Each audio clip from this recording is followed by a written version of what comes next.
Welcome to this podcast of the Florida Historical Quarterly. My name is Daniel Murphy and I am assistant editor of the journal. If you are new to these podcasts, please visit the Florida Historical Quarterly on Facebook, where you can now access abstracts of each article in the current issue of the journal. In 2015, the FHQ will continue publishing a series of 6 special issues in recognition of the quincentennial of Ponce de Leon's first visit to Florida in 1513. Next year's special issue is dedicated to Florida history during the 18th century and will be guest edited by Professor Sherry Johnson.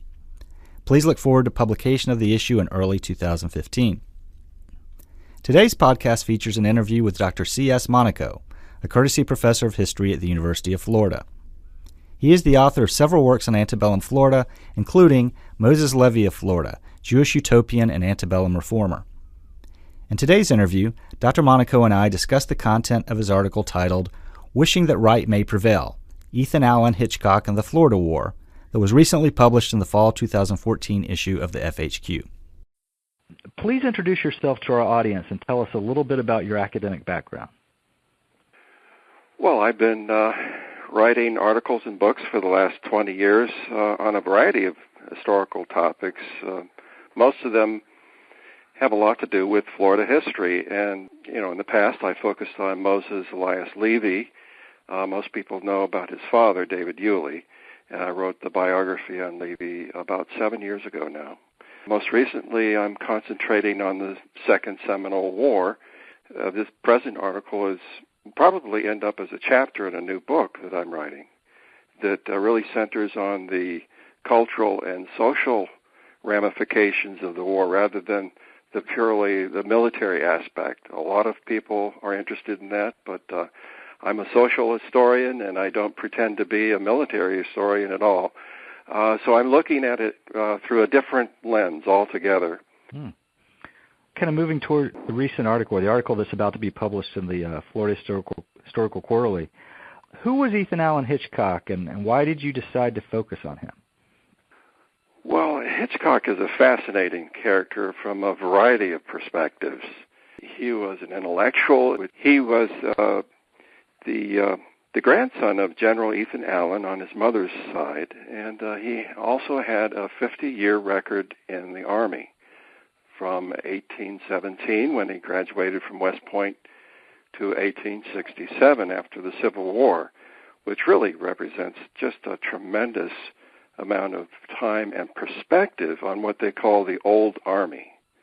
And so it's an intriguing look at that time and place in our history, in our nation's history, that he can be a valuable resource. Now, most people who take on the Second Seminole War, one of the books they come across is a biography of Hitchcock that was written by W.A. Crawford in 1909. Very outmoded style of writing, over 100 years old now. And but it was fascinating nevertheless and intriguing because this person seems to be such a contradiction in terms, both a military man and an intellectual. And an ethical person on top of his philosophical background. When you read this biography, what came to my mind is, okay, now where did this author get this information? How much did he leave out? And where's the present diary? This is the question that consumed me for a little while until I contacted the Gilcrease Museum in Tulsa, Oklahoma, and they have the original diaries there. Thanks to their kindness and reciprocity, they made these diaries available to me. As soon as I took a look at them, I figured, oh my, what a treasure this is, because the original author of the biography left out so much pertinent material, especially in relation to his experience in Florida. And so I looked at these diaries and saw his personal comments, the stuff that did not make the biography. I saw that his time span in Florida, it spanned the entire length of the war, from the earliest beginnings to the very, very end. And so I decided this is a natural for an article. I have to pursue this. And it took a while to get a good narrative on it. But I think it was successful, and I'm glad that I did. He is, as I say, a fascinating character, and he had a tremendous amount of input, not only on the battlefield, but off the battlefield, as far as his peace overtures with the Seminoles. And also in Washington, D.C., he was very valued in the War Department as someone who was an expert in Indian affairs. And so that's really the reason why I decided to write this article. You kind of touched on it, and I think this is a really fascinating aspect of your article. At one point, you characterized Hitchcock as the Second Seminole War's, quote, most skillful moral advocate and peace strategist. How did you reach that conclusion? Well, again, you look at his time in Florida. He was here at 3 separate occasions. In the very open of the war, in February and March 1836, he came into Florida with General Gaines as his adjutant, went directly in the interior of the territory, what we call the Second Battle of the Withlacoochee. He was involved in this. It was an 8-day siege. The Seminoles had Gaines and his men it was a little over 1,000 men at that time on both sides, both the Seminoles and the Army. And so it was a large confrontation for the Seminole War. The Seminoles had the upper hand. They clearly could have held out on that siege and won a decisive victory. But what happened is that they sent out peace feelers. General Gaines, he refused to meet with them directly, and very wisely from my point of view, he selected Hitchcock to be the main mediator, his representative in talking with the Seminoles. And Hitchcock was natural for this kind of thing. He already had experience in the old Northwest in Wisconsin dealing with the Sauk and Fox Indians and the Winnebagos. He knew the indigenous mind, how they viewed the world by and large, and even though the Seminoles were different, as long as you treated them, in his words, as part of the human family, that it was almost guaranteed that you could get a good result. You know, and in essence, if you treated them with respect, they would respond mutually. He had the supposition that this was really, it was an illegal war. His main emphasis then was on the ethical dilemma and how to make a bad situation turn out into a more favorable outcome. And so he was always an advocate for peace under these circumstances. And so he was a very effective mediator. The Seminoles knew who they were dealing with. That this was a smart character who also had empathy for their position. This parley lasted several days.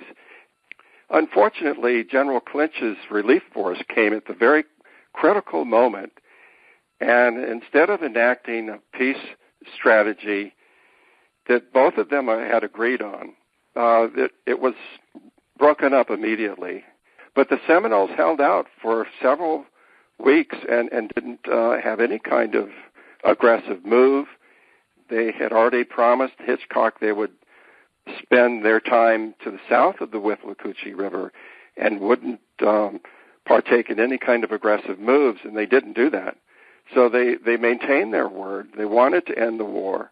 And it's unfortunate because it wasn't the right timing, and Hitchcock didn't have final say on this.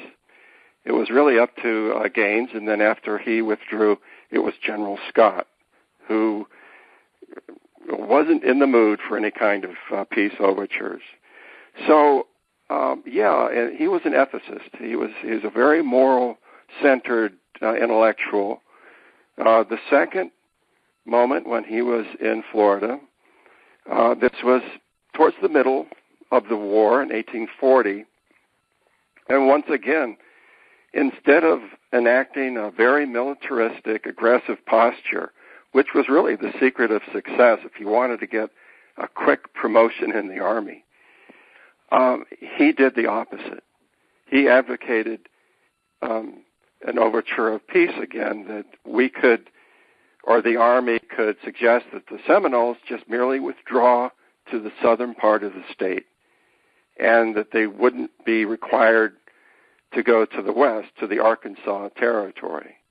And so they could still retain their domicile in the state, or in the territory. He wasn't able to implement that. Eventually, it came out towards the same outcome in 1842. But what he did recommend to the Secretary of War, who he knew personally, John Bell, is that the present General Armistead, be replaced by someone who would be more willing to enact a peace strategy and to end the hostilities. And he was able to effect that when he was transferred to Washington, D.C., and wrote up a resignation letter. So it was actually Hitchcock who replaced Armistead and suggested that his successor be Colonel Worth, who was the last commander in Florida. And he figured, even though Hitchcock and Worth had their differences, Worth would be the best person to enact an end to the war. Now, the final dimension to this is that in 1842, when Worth proclaimed the end of the war, there was a recalcitrant tribe of Creeks in the Tallahassee area. The leader there was Piscofa, and Hitchcock was transferred to the Tallahassee region to put an end to the aggression of the Creeks, the renegade Creeks. Once again, he decided to enact his strategy towards peace rather than a militaristic approach. He succeeded in getting Piscofa's band together, and they ultimately agreed to withdraw, to surrender the weapons, and to go on board the steamboat in Tampa towards the west. And he put a very easy end to what could have been a very bloody conflict there at the end of the war. So it was a clear expression of the worthiness of this kind of approach, rather than just being aggressive, that you could actually put an end to the war by treating the Indians as human beings, again, as part of the human family, rather than as the really subhuman people that they were regarded sometimes as. It's interesting in that he seemed in many ways to be an outlier when it came to this. Based on your research on Hitchcock, what did you discover about just general treaty making with the Seminoles on behalf of the U.S. during the 19th century? Well, it was a pretty nasty business, to be perfectly honest. Treaty making was really under the control of the military elite. It had nothing to do with the wants or wishes of the indigenous people.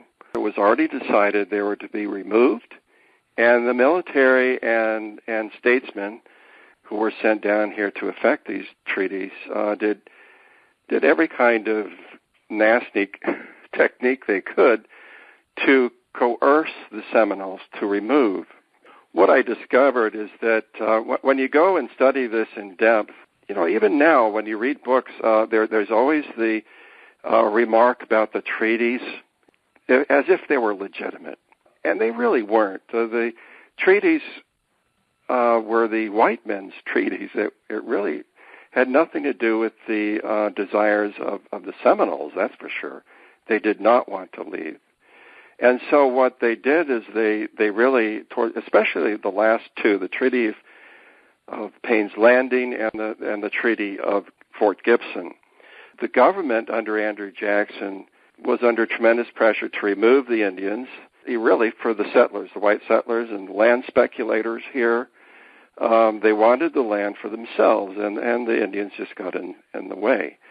So they, because of this reluctance on the Seminoles' part, they did some fraudulent shenanigans. The translator for during the Treaty of Payne's Landing, his name was Abraham. he was paid $200 according to Hitchcock's source. He had several informants in the government, the people that he knew and trusted in the Army. And they got back to him and they related what really happened. And according to Hitchcock's version of events, Abraham was paid $200 to misrepresent the treaty stipulations. He told them, and you have to imagine, put yourself in the frame of mind here, the translators had a tremendous amount of power. They were the only ones who knew the language. The Seminoles didn't. So according to Hitchcock, this was the situation, that according to his source in Washington, the guy who enacted this treaty, Gadsden, was talking to Andrew Jackson. He said he could not have gotten the treaty passed if it wasn't for Abraham and his favorable translation. It was giving the Seminoles, they had the idea that they had the ultimate say, that if they didn't like the land in Arkansas, that they wouldn't have to move. The next step of this was the Fort Gibson Treaty. A group of Seminoles went out west to see the land. They didn't like it. They didn't want to leave. And they told the Indian agent, John Fagan, as much. They didn't agree with the treaty. They didn't want it. And they had no power within the tribe to make any kind of decision like that. Well, according to Hitchcock's source, the Indian agent threw a fit, and he said, well, you guys can just stay here out west. You're not going back to Florida. We will not transport you. So either you sign or you stay here. Well, they knew what was up, and they did eventually put their X's on this paper. It's ridiculous when you look at it in that respect. No treaty between sovereign powers, between America or Spain or any other country, would have been held like that. There was an art of diplomacy, recognition of the needs and wants of both sides who enter any kind of agreement, and language facility and translation, all that kind of stuff would have been spelled out and studied in advance. Well, the Seminoles didn't have those advantages. They were literally at the mercy of the government. It's nothing that the United States could be really proud of. The way you characterize the treaties, I think I hope there's few people that would disagree at this point with your characterizations, but I know I've encountered people that when you talk about treaties, they equate it with the U.S. Army. My question then is, based on your research on Hitchcock, what did you learn about the U.S. Army? Should we connect them to these fraudulent treaties, or is there a distinction there? Hitchcock was not alone as far as his view of the fraudulent character of the treaties. It's pretty obvious reading the letters and correspondence from other officers at the time that they felt the same way. That word got rapidly out among the Army what happened in both instances. And the officers were not happy about the situation, and their code of honor was very strong, especially if they went to West Point. It was drilled into them what constituted a just and unjust war. And this whole experience in Florida did not live up to these high expectations of the classroom. And they brought that sensibility into Florida. They thought it was an assault to their sense of military honor, and that the Seminoles had every right to defend themselves in their homeland. Now, present people can disagree with that. They have every right to have their own opinion. But as far as the historical record is concerned, it's very clear. Now, there was another element in the Army who primarily they didn't go to West Point, and they were political appointees or had connections with Jackson. One of them was Thomas Jessup. He was not a West Pointer. And there were others who were very aggressive. especially Colonel Harney and others. Harney became pretty notorious for his aggressive moves against the Plains Indians later, 15 years later. Well, let me ask you one final question then. Is there anything else you would like to highlight to our audience about your article or your research?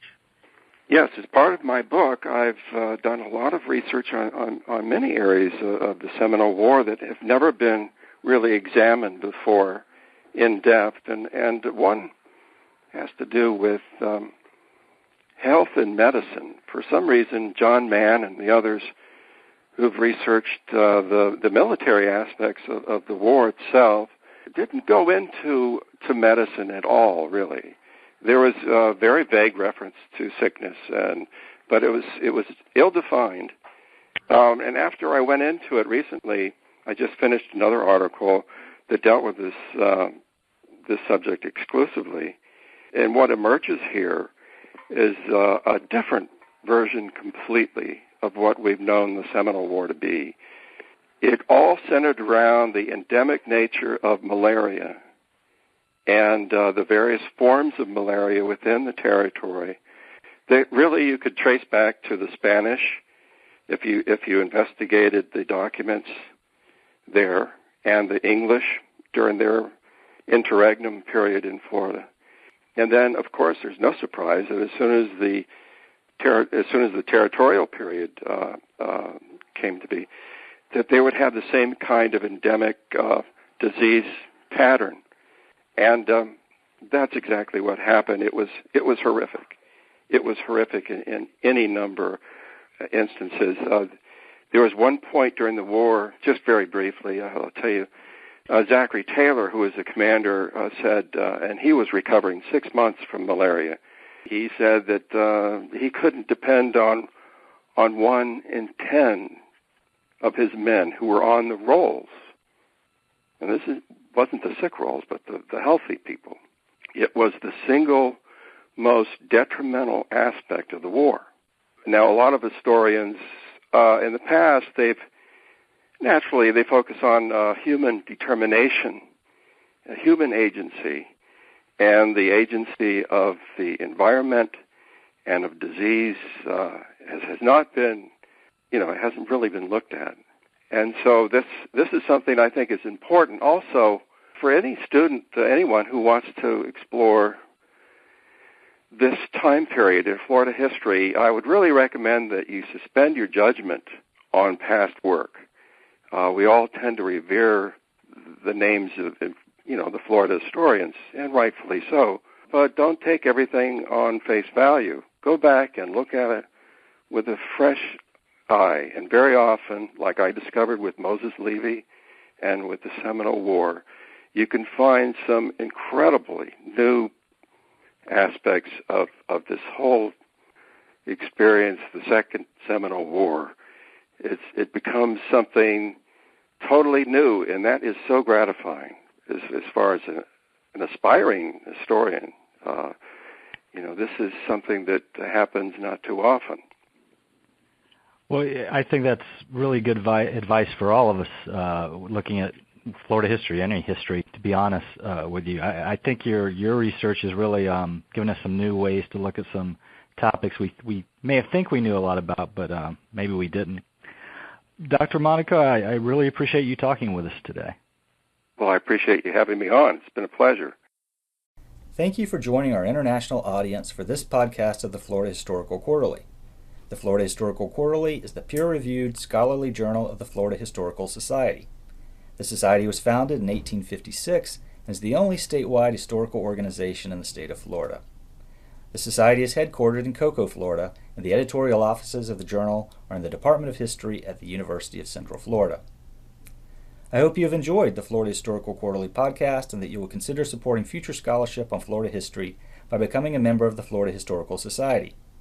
In recognition of the quincentennial of Ponce de Leon's first visit to Florida in 1513, the FHQ is publishing a series of 6 special issues, each devoted to examining Florida over the previous 5 centuries. We look forward to receiving your feedback on these special issues and other future volumes as well. We also invite researchers to access back issues of the Florida Historical Quarterly on JSTOR. Thank you again for listening to the Florida Historical Quarterly podcast. If you enjoy listening to this interview and know of others who enjoy history, please tell them about the podcast and have them find us on Facebook.